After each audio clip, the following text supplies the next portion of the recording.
Hey everybody, welcome back. Today we're taking a look at Daiku no Ginsan for the Famicom.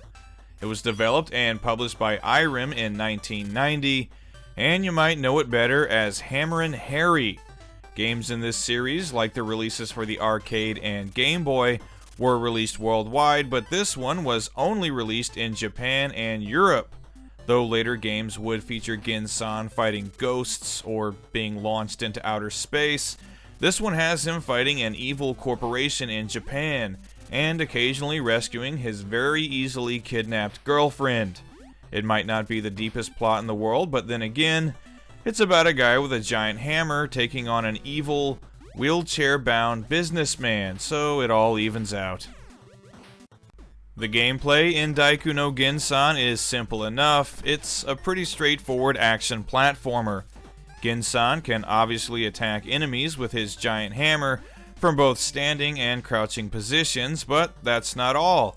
He can also hold it over his head to block attacks coming from the air, and hold it in front of him to block incoming projectiles, and this is especially useful if you get the power-up that makes your hammer grow to huge proportions.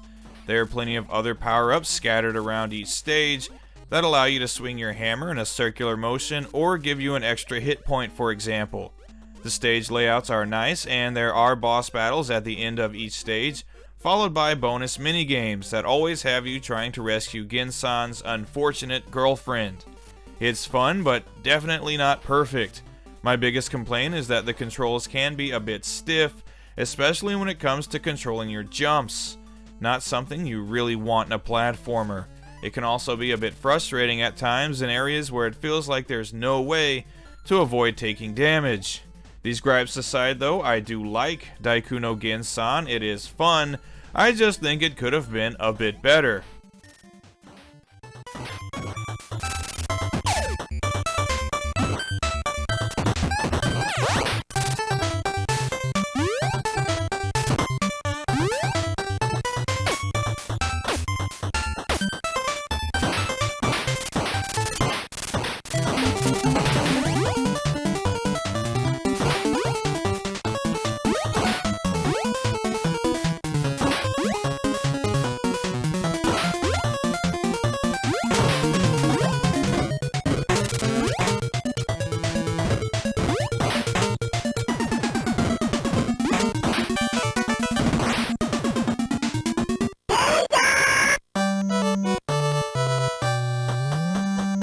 The presentation in Daiku no Ginsan, like the gameplay, is good, but not great.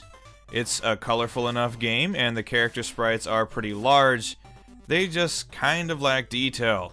I just can't help but think of games like Kid Dracula, for example, that were released around the same time, but had a much cleaner look. But on the other hand, this game doesn't suffer from the flicker and slowdown that some other titles did.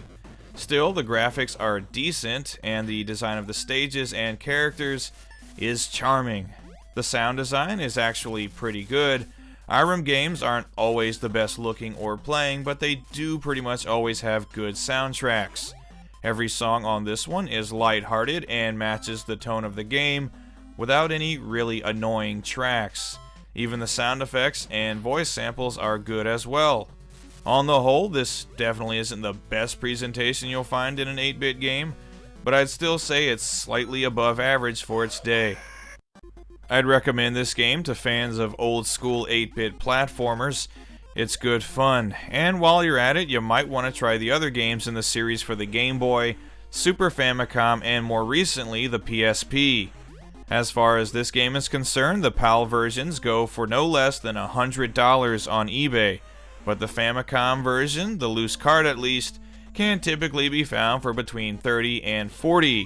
So if you're looking for a new 8-bit platformer to have some fun with, then Daiku no Ginsan might just be exactly what you're looking for.